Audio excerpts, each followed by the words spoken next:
창세기 35장 1절부터 15절까지만 같이 교독하겠습니다. 제가 찾으신 줄 알고 제가 1절을 먼저 읽겠습니다. 하나님이 야곱에게 이르시되 일어나 베델로 올라가서 거기 거주하며 네가 내 형 에서의 낯을 피하여 도망하던 때에 네게 나타났던 하나님께 거기서 제단을 쌓으라 하신지라.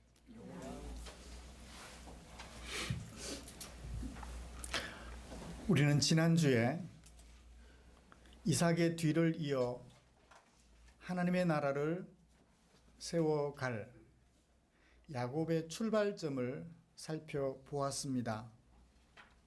하나님께서는 아버지, 어머니 그리고 형님이 함께 살던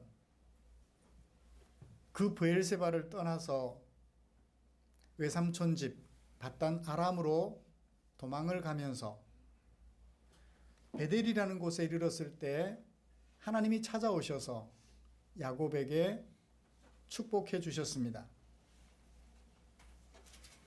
내가 네게 허락한 것을 다 이루기까지 너를 떠나지 아니하리라. 그렇지만 야곱은 그렇게 찾아오신 하나님을 이용합니다. 내가 무사히 돌아오게 해주시면 내가 하나님을 위하여 이런 일들을 하겠습니다. 그렇지만 하나님께서는 그런 야곱을 못되다 평가하시고 너를 상종하지 않아 말씀하지 않으셨습니다. 하나님은 그런 야곱을 일찍이 선택하시고 당신의 백성으로 부르셨기 때문이었습니다. 지난 한 주간 동안 이 하나님의 무궁하신 자비를 마음으로 몸으로 경험해 보셨는지요? 아침마다 일어나면서 내 부족한 것 생각하면 심판으로 죽음을 당하지 않고 살아있어 하나님의 은혜를 경험하게 되는 것, 그렇게 놀라울 수 없어요. 주의 인자하심, 성실하심 아침마다 겪으니 새롭습니다. 이런 하나님의 은혜를 고백했던 예레미야 선지자처럼 오늘도 하나님의 은혜를 감사하여 고백하며 하나님 앞에 예배 드리려는 우리를 위하여 하나님께서는 창세기 35장 1절부터 15절까지 말씀을 주셨습니다. 저는 이 말씀을 가지고 베델에서 베델까지 라는 제목으로 두 번째 시간 설교를 하려고 합니다. 말씀 나누는 중에 하나님의 크신 은혜가 저와 여러분들을 감싸서 시작하는 야곱의 모습이 아니라 이제 새로운 삶을 전개해 갈 이삭의 뒤를 이어 하나님의 백성으로서 새로운 삶을 전개해 갈 야곱의 마음가짐, 신앙이 우리의 신앙의 모습으로 자리 잡게 되기를 간절히 축복합니다. 오늘 우리가 함께 읽은 말씀의 구성을 좀 정리를 해보죠. 1절에서 하나님은 야곱에게 명령하십니다. 무슨 명령을 하시나요? 베델로 올라가라.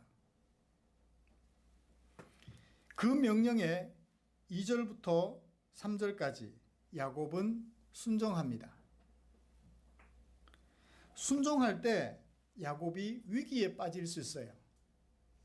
자기는 올라가고 싶은데 가족들이 못 가겠다 그러면 어떻게 해요? 다행스럽게도 위기는 찾아오지 않고 온 가족들이 동의하여 야곱과 함께 베델로 올라가게 됩니다. 야곱이 순종하고 그의 가족들이 순종할 때 사건은 절정에 이르죠. 하나님께서 야곱과 그의 가족에게 큰 복을 주십니다. 야곱의 이름을 다시 한번 바꾸어서 확인시켜 주셨습니다. 이스라엘이라 하리라. 그리고 한 가지 더 말씀해 주셨습니다. 야곱에게 아브라함과 이삭에게 허락하셨던 그 언약을 다시 한번 반복해 주셨죠. 13절까지. 그리고는 하나님의 자리로 올라가셨습니다. 사건은 결말에 이릅니다. 야곱은 그 베델에서 처음에 약속했던, 외삼촌 집으로 출발할 때 약속했던 그 베델에다가 돌 기둥을 세우고, 이제 앞으로는 하나님의 의도대로, 하나님께서 나를 선택하시고 불러주신 대로 하나님의 백성으로 살아가겠습니다. 서약을 하는 마지막 장면으로 사건은 끝이 납니다. 이런 본문을 가지고 하나님을 찾아와 명령하시는, 야곱을 찾아와 명령하시는 하나님의 모습, 첫 번째로 살펴볼 것이고요. 그 명령 앞에서 야곱과 그의 가족들이 보여주는 반응을 살펴보면서 오늘 설교를 마무리하려고 합니다. 하나님께서 야곱을 찾아와 뭐라고 말씀하셨나요? 일어나 베델로 올라가라. 거기에 거주해라. 첫 번째 명령, 올라가서 거기 거주해라. 두 번째는요, 거기서 제단을 쌓으라는 것이었습니다. 어디에 있는 야곱에게? 어디에서 살고 있는 야곱에게? 세겜 땅에서 살고 있는 야곱에게. 세겜 땅에서 살고 있는 야곱에게. 35장 1절에는 나오지 않습니다. 34장까지 사건이 야곱이 지금 어디에 머물고 있는지를 보여주었죠. 세겜에서 살고 있는 야곱에게.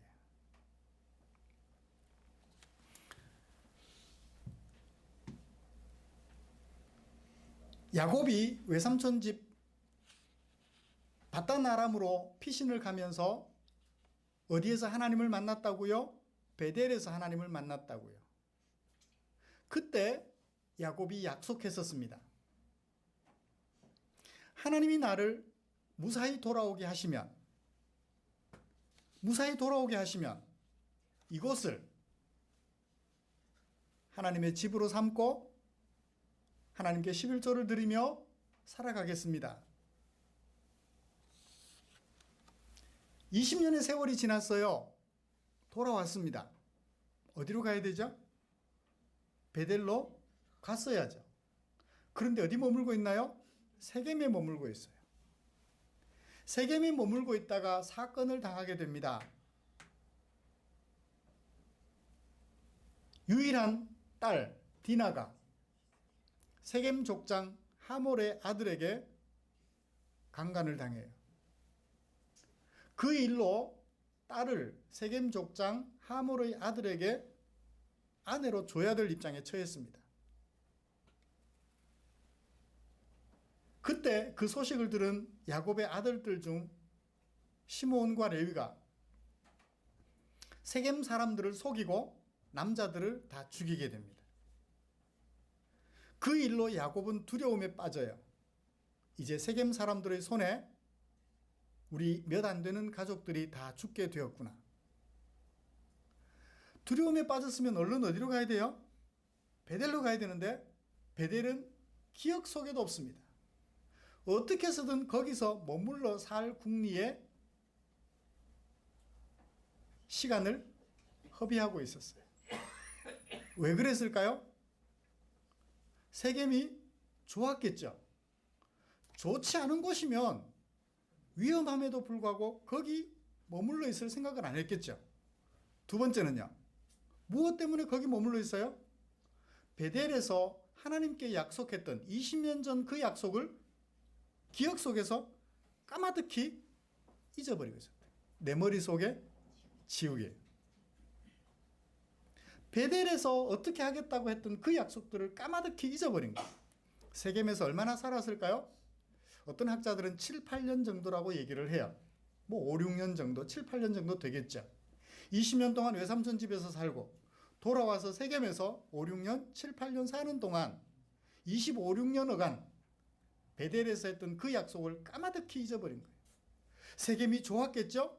베델에서 하나님께 제단을 쌓겠다고 했던 그 약속을 잊어버릴 만큼 세겜에서의 생활이 재미가 있었던 모양이죠. 위기도 있었지만 재미도 있었기에 그곳에 머물지 않았을까라는 생각을 해봅니다. 그렇게 까마득히 잊어버리고 세겜에서 무슨 재미에? 세상 사는 재미에 푹 빠져서 살아가던 그 야곱을 하나님께서 일깨우십니다. 뭐라고요? 베델로 가. 거기서 살며 거기서 나에게 제단을 쌓으렴. 거기서 그 사람들과 더불어 살지 말고 여기서 나와 함께 살자는 말씀이죠.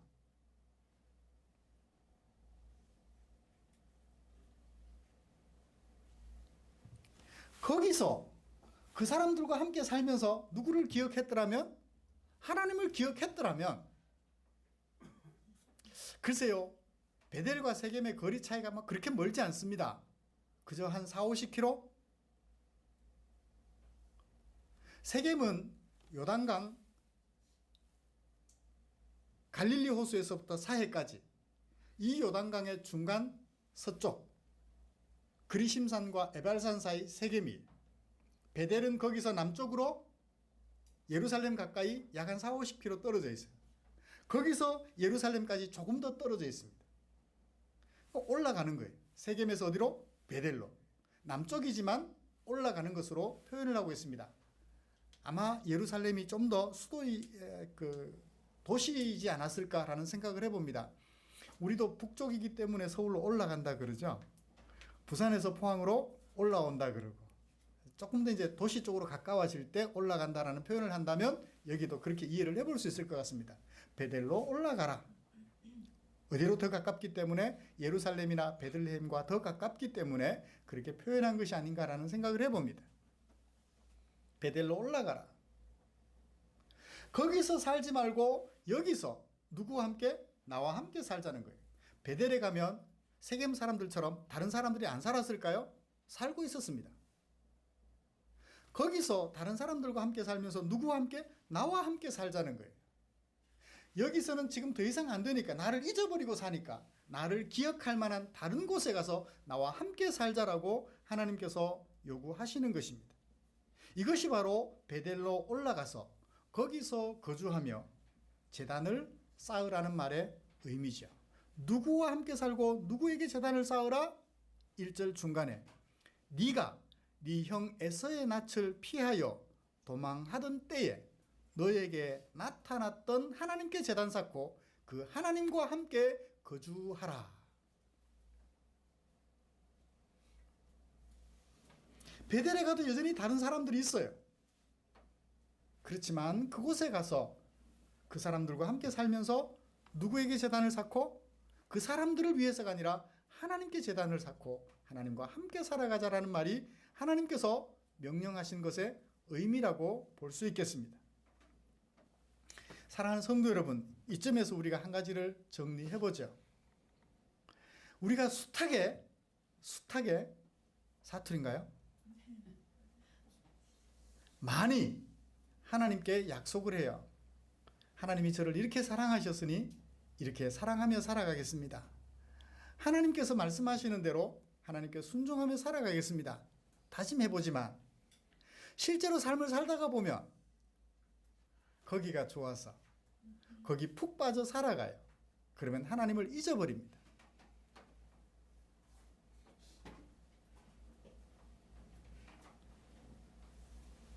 하나님을 평생의 주인으로 모시며 살아가겠습니다 라고 서약을 하지만 실제로 사는 재미에 빠져 있다가 보면 거기에 임하시는 하나님을 잊어버리고 내 생각대로 살아갈 때가 참 많아요. 누구처럼요? 야곱처럼요. 어디에 사느냐는 그렇게 중요하지 않은 것 같아요. 누구와 함께 사느냐가 중요하죠. 직장에서도 누구와 함께? 하나님과 함께. 집에서도 하나님과 함께. 친구들과의 만남 속에서도 하나님과 함께. 하나님과 함께 살아가는 그 삶이면, 그래서 하나님의 통치를 받으며 살아가는 그것을 즐거워하면 참 좋겠는데 사는 재미에 빠져서 누구는 잊어버리고 하나님은 잊어버리고 더 나은 곳으로 더 나은 곳으로 우리의 발걸음을 옮기게 되죠. 목회자들도 그런 것 같아요. 작은 교회에서 목회를 하다가 조금 큰 교회에서 청빙이 들어오면 작은 교회에서 위임식을 하면서 성도님들을 평생에 섬겨야 할 성도들로 알고 열심히 섬기겠습니다. 서약했던 것 다 까마득히 잊어버리고 큰 교회 청빙에 얼른 달려가 버려요. 성도들에게는 이런 방구 양해도 구하지 않고 그저 성도님들은 또 좋아서 어떻게 해요? 목사님이 좋은 곳으로 가신다는데 보내드려야죠.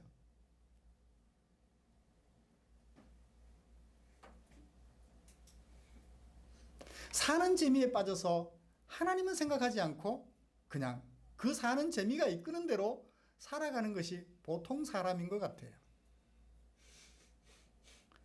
과거에 내가 예수님을 구주로 영접하여 하나님을 아버지라 부르고 기도하기 시작하면서 하나님께 숱하게 많은 약속들을 했지만 그 약속들을 까마득히 잊어버리고 사는 재미에 빠져서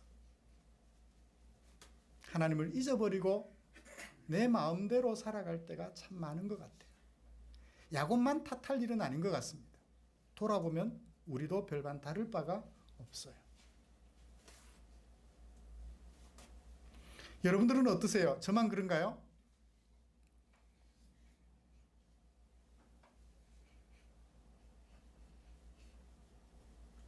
아내하고 행복하게 살기 위해서 아내를 기쁘게 해주기 위해 가지고 하나님이 원하지 않는 일도 서슴없이 한다면 그건 어떤 건가요?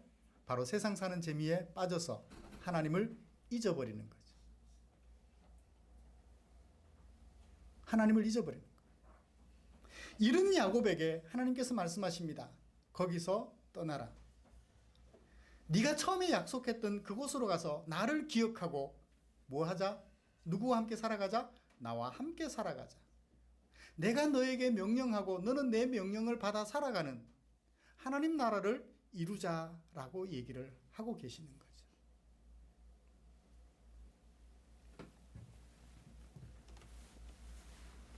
하나님의 요구는 어렵지 않습니다. 어디서 살든 누구와 함께? 하나님과 함께 살자는 거예요.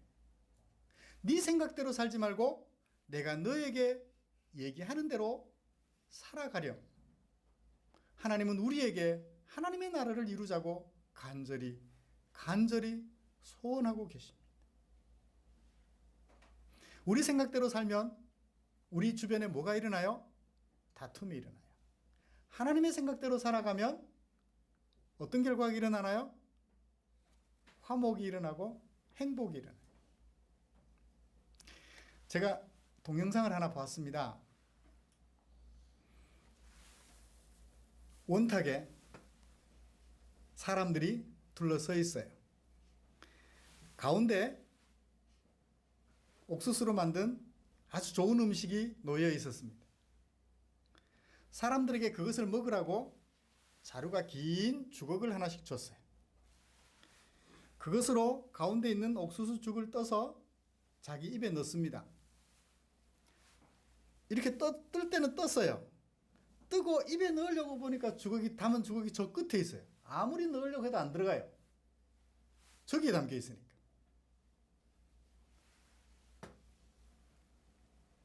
옆에 사람이 뜨면 어떻게 해요? 내 거 줄어든다고. 내가 먹을 거 줄어든다고 내 주걱으로 옆에 사람 숟가락을 딱 쳐버려요. 사람들이 점점 야위어 갑니다.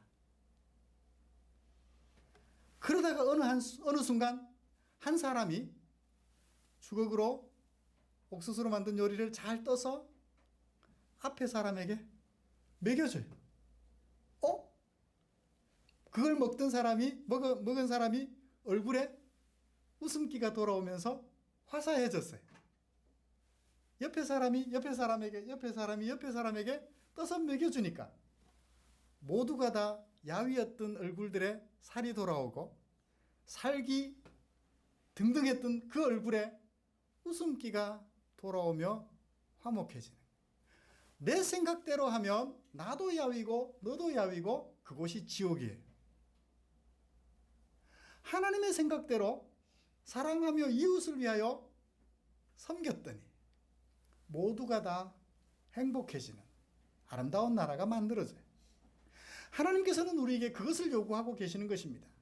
네 생각대로 살면 다툼이 있고 내 목숨 지키려고 너를 죽여야만 하는 못난 세상이 되지 않느냐. 나와 함께 하나님의 나라를 만들렴. 사람 살만한 곳 하나님 나라를 만들어가지 않으렴. 하나님께서 야곱에게 요구하시는 명령의 의미인 것입니다. 여러분 어떠세요? 이 명령이, 하나님의 명령이 베델로 가서 하나님의 집으로 가서 나와 함께 하나님의 나라 이루며 살아가자는 하나님의 요구 앞에 여러분들도 아멘으로 화답하고 싶으세요? 아멘. 이게 바로 예수 믿는 거예요. 예수 믿는다는 얘기는 바로 이런 것입니다. 그 예수님이 나와 하나님을 하나가 되게 하려고, 한 가족 되게 하려고, 나를 불러서 하나님의 백성으로 세우기 위하여 예수님께서 이 땅에 오셨다는 사실을 믿는 것. 그 예수님의 지시를 따라 내 삶을 이제 바꾸어 살아가겠습니다. 고백하는 것이 뭐라고요? 예수님을 믿는 것이라고요. 나의 편안한 삶을 위하여 예수님을 이용하는 것이 예수 믿는 것이 아니라 예수님을 믿어서 하나님의 백성으로 살아가고자 하는 그것이 예수를 믿는 것인데, 그렇게 되면 우리 삶이 내 생각대로 편안해지는 것이 아니라 하나님의 뜻을 따라서 아름다운 삶이 되는 거죠. 사람 사는 세상으로 만들어갈 수 있게 되는 것입니다. 이런 하나님의 요구 앞에 야곱은 어떤 반응을 보이나요? 2절 뒤도 돌아보지 않고 말합니다. 누구에게요? 자기 집안 사람들, 그리고 자기와 함께한 모든 사람들을 불러 모으고 그들에게 말해요. 뭐라고요? 너희 중에 있는 이방 신들을 버리고 자신을 정결케 하라. 그리고 너희들의 의복을 바꾸어 입으라. 우리가 일어나 베델로 올라가자. 의복 바꾸어 입는 게 뭐 그리 중요해요? 일종의 퍼포먼스죠. 상징적 의미가 담겨있는 행동이라는 것입니다. 지금까지는 세겜이 좋아서 세겜 사람들과 함께 살고자 했다면 이제는 그 모든 것들을 털어버리고 하나님과 함께 살겠다는 것입니다. 지금까지는 세겜 사람들과 함께 살아가기 위해서 세겜 사람들이 좋아하는 우상도 섬기고 살았지만 이제는 그 모든 것들을 버리고 하나님을 아버지로 모시며 살아가겠다는 결심으로 이방 신상들 다 내던져버리고 옷조차도 갈아입고 새 마음 새 뜻으로 출발하겠다는 의미를 표현하는 것이 바로 2절에 기록된 말씀이라고 생각이 됩니다. 왜 베델로 올라가자고 그 이유를 말했나요? 과거를 되짚어 봅니다. 내가 환난 날에 내게 응답하여 주셨으며 내가 가는 길에서 나와 함께 하신 하나님. 외삼촌 집에 가서 외삼촌과 함께 살아갈 때 자기를 자꾸만 속여먹는 품삯을 몇 번이나 바꿨어요? 혹시 성경 아시는 분, 좀 중간에 읽어보신 분, 묵상하신 분, 그 품삯을 몇 번이나 바꿔버렸나요? 이렇게 해줄게. 이렇게 하면 이건 네 몫으로 하렴. 이건 네 몫으로 하렴. 모두 몇 번? 10번이나 변개시켰어요. 10번이나 변개시킬 동안 사기를 당한 거죠. 하나님이 함께 해주셨어요. 야곱의 재산이 많게 해주셨죠. 돌아오는 길에 누구를 만나야 되나요? 피할 수 없는 원수, 형을 만나야 됩니다. 자기 모든 것을 빼앗아가버린 동생 야곱을 기다리고 있는 형 에서, 그 에서를 만나야 돼요. 그래서 그 앞에서 야곱은 어떻게 하나요? 자기 살아날 궁리 다 해놓고 하나님께 마지막으로 도움을 청합니다. 하나님 도와주십시오. 하나님이 안 도와주셔도 자기 살아날 궁리는 다 해놨어요. 그때도 하나님은 야곱을 도와주셔서 에서의 마음을 녹여주셨죠. 서로를 팔을 어긋맡겨서 끌어안으며 형제 간의 정을 나누는 관계가 되도록 해주셨습니다. 내 가는 길에 나와 함께 하신 하나님, 과거 역사를 돌아보며 나는 하나님을 이용했지만 그런 나를 하나님은 변함없이 사랑해 주셔서 보듬어 주셨는데 세겜 땅에 와서 잊어버리고 있었는데 나는 잊어버리고 있었지만 하나님은 그 순간도 잊어버리지 않고 나를 지켜주셔서 이제 안전하게 베델로 올라가서 나와 함께 살자고 말씀하시는 그 하나님의 명령이다. 그 하나님께 올라가서 제단을 쌓도록 하자. 과거 자신의 과오, 그럼에도 불구하고 은혜를 베풀어 주신 하나님을 기억하며 그것을 가족들에게 제시하며 우리 함께 베델로 올라가자. 너희들 보기에도 이 세겜이 좋기는 하지만 세겜 버려두고 하나님과 함께 사는 삶, 그곳을 향하여 가자라고 말을 했습니다. 야곱이 하나님의 명령에 순종했어요. 만약 그때도 야곱이 하나님 그냥 세겜에 살래요, 버티면 어떻겠어요? 큰일 나죠. 다행스럽게도 야곱은 마음을 바꾸어 하나님의 명령에 순종하려 결정했습니다. 그런데 야곱이 결정했다고 모든 일이 될 일은 아니에요. 가족들이 아빠 혼자 가세요. 그럼 어떻게 해요? 당신 혼자 가. 우리는 여기서 벌써 5, 6년, 7, 8년 살면서 생활의 기반을 닦아서 이제 안전하게 살 수 있어. 혼자 가. 그러면 어떻게 해요? 다행스럽게도 야곱의 가족들은 그동안 소중하게 여겼던 것 하나도 아깝게 여기지 아니하고 어떻게 합니까? 야곱에게 다 맡겨요. 금부치들, 각종 소중한 보석들을 다 야곱에게 맡깁니다. 당신 처분대로 하세요. 아버지 처분대로 하세요. 사장님 처분대로 하세요. 가족들의 동의하에 그 모든 것들, 세겜에 살면서 소중하게 여겼던 그 모든 것들 상수리 나무 아래 다 묻어버리고 어쩌면 빈털터리로 하나님과 함께 사는 그 삶을 향하여 앞으로 나갔던 것 같아요. 표현을 해볼까요? 하면 올라갔던 것 같습니다.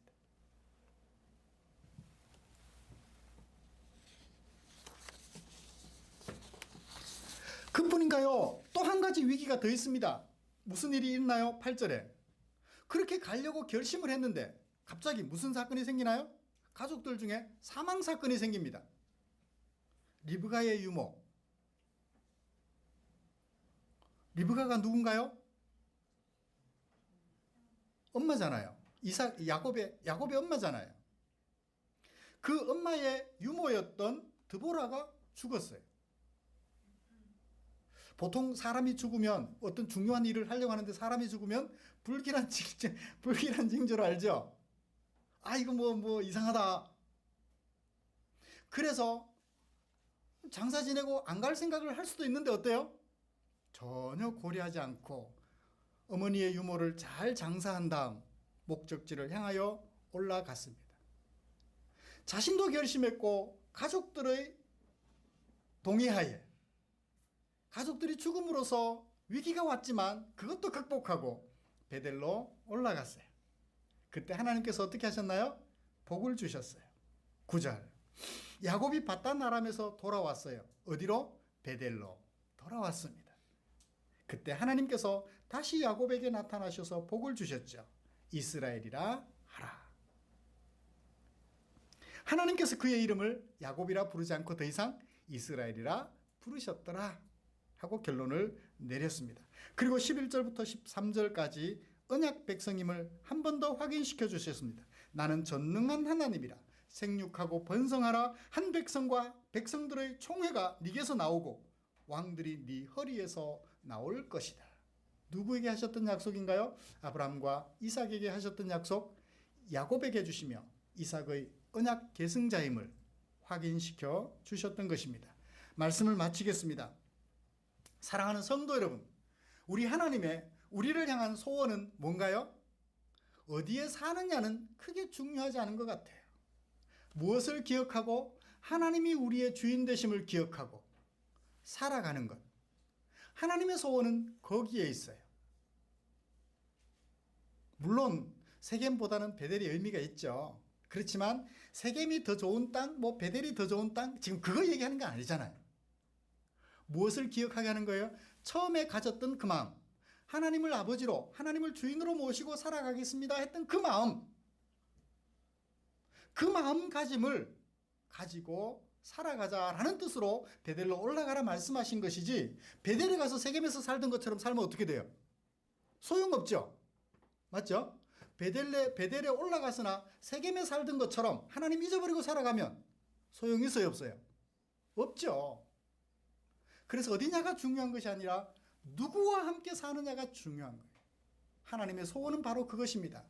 대기업에 다니든 작은 기업에 다니든 농사를 짓든 업을 하든. 어제 교회 정화조 청소를 했어요. 내년부터는 주말에 해서는 안 될 것 같아.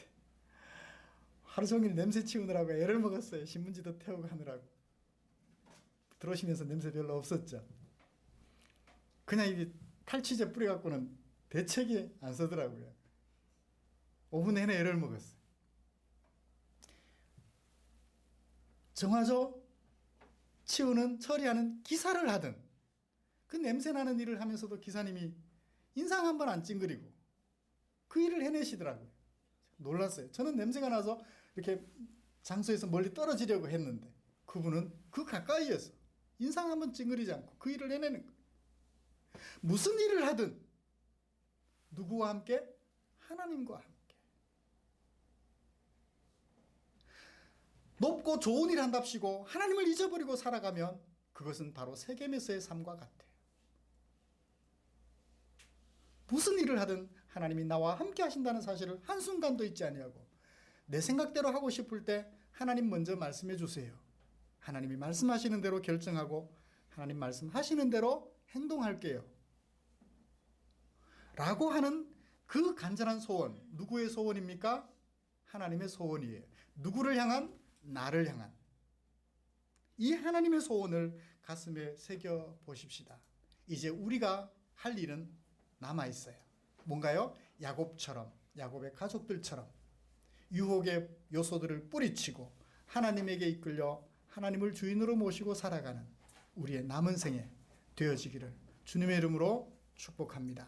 이것이 바로 하나님께서 야곱을 불러 베델에 올라가라고 명령하셨던 이유임을 생각하여 마음에 굳게 결심하시기를 기대합니다. 기도하겠습니다. 하나님 아버지, 고맙습니다.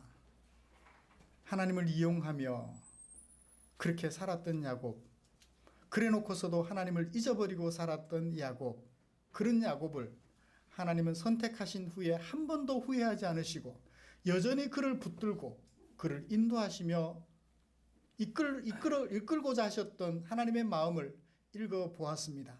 사랑하는 주님, 그 하나님이 오늘도 우리에게 찾아오셔서 야곱을 대하여 주실 터인데 하나님의 자비와 성실하심, 그것이 무궁무진하니 이 은혜를 가슴에 새기고 이제부터는 어디서 무슨 일을 하든 하나님과 함께하는 그 삶의 중요성을 한순간도 잊지 말게 하시고 하나님의 통치를 받아 언약의 계승자로서 멋있게 살아가는 아름다운 삶을 빚어내는 저와 우리 성도들이 될 수 있도록 은혜 내려 주시옵소서. 예수님의 이름으로 기도드리옵나이다. 아멘.